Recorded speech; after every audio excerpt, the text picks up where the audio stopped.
Selamat pagi, salam sejahtera, salam bahagia. Terima kasih saya ucapkan kepada rakan-rakan daripada media yang hadir ke sidang media Jurucakap MCA pada pagi ini.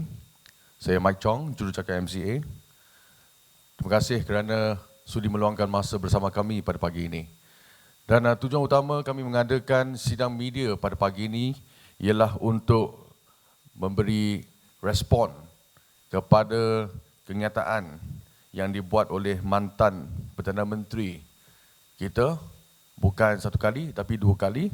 Beliau sebagai mantan Perdana Menteri, iaitu Tun Dr. Mahathir Mohamad.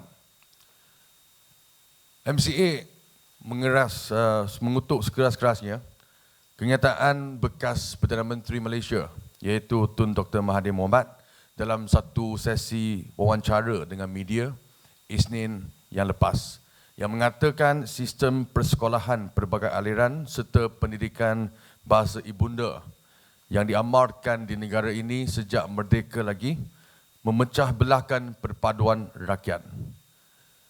Kita ingin memaklumkan bahawa ini ialah satu tuduhan yang cukup berat dan berunsur fitnah terhadap pendidikan bahasa ibunda, terutamanya sekolah jenis kebangsaan Cina dan Tamil. Kenyataan Dr. Mahathir sekali lagi mengelarkan pemikirannya yang bersifat perkauman, sempit serta ketinggalan zaman.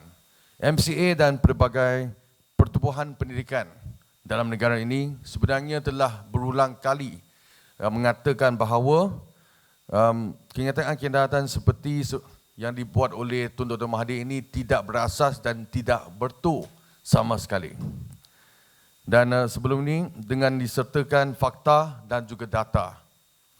Malangnya, segelintir pihak yang mempunyai motif yang tertentu, sepertinya Tun Dr. Mahathir, terus-menerus memainkan isu ini. Ini satu perkara yang amat dikesali.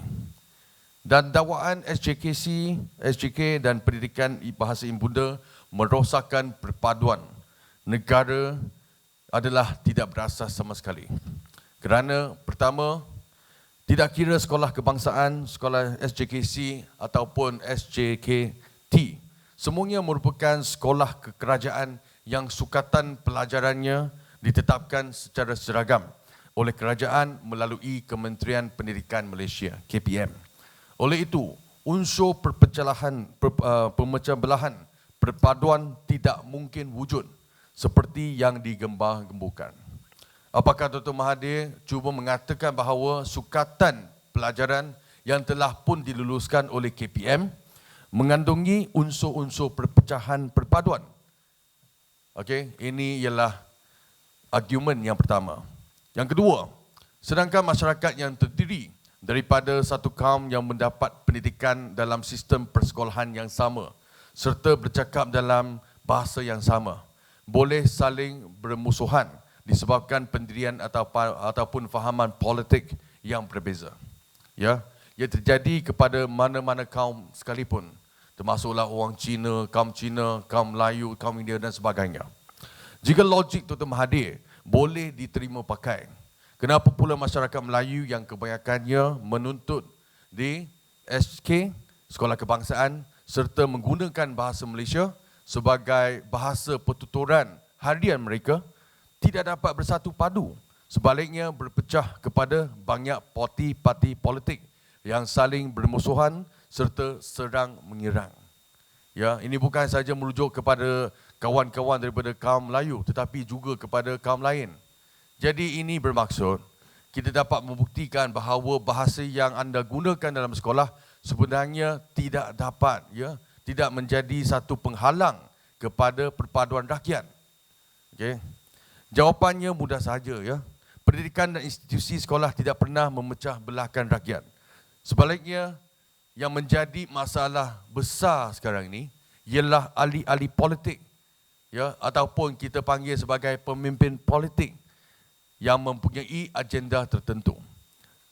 Terutamanya politikus yang gemar memancing undi melalui taktik menghasut, menggunakan sentimen perkauman serta menyerang atau merendahkan kaum lain lagi bagi meraih populariti dirinya.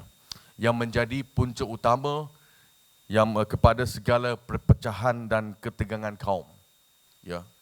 Saya tidak ingin mengatakan ini, tetapi sebenarnya kita tahu Tun Dr. Mahathir sejak dulu lagi beliau adalah contoh yang terbaik dalam konteks ini, iaitu menggunakan sentimen perkauman untuk meraih undi.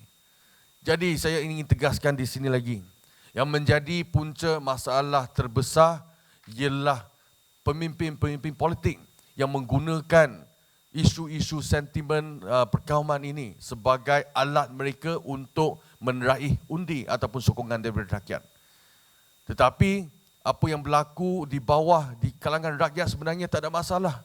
Tak kiralah daripada sekolah Cina, sekolah kebangsaan, sekolah Tamil dan sebagainya, sebenarnya kita duduk di bawah ini aman, damai, dalam keadaan harmoni. Tetapi yang menjadi masalah sekarang ini ialah ahli-ahli politik yang menggunakan perkara ini sebagai alat mereka untuk mendapat sokongan.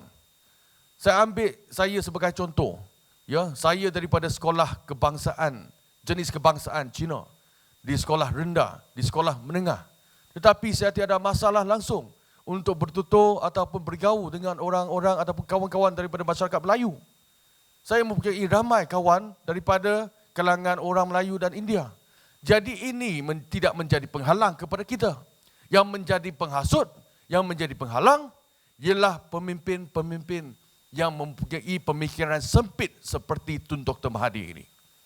Jadi ini satu masalah yang besar. Jadi saya MCA pada hari ini menggesa kepada mereka-mereka yang mempunyai agenda tersendiri supaya cukup-cukuplah hentikan segala permainan politik kotor ini yang dapat memecah belahkan rakyat. Dan pada masa yang sama juga, saya pada hari ini ingin menjustifikasi, memberikan justifikasi bahawa sebenarnya yang menjadi penghalang kepada perpaduan di kalangan rakyat bukan disebabkan oleh sistem pelbagai aliran, sistem sekolah pelbagai aliran dalam negara ini, tetapi oleh mereka-mereka yang mempunyai agenda tersendiri.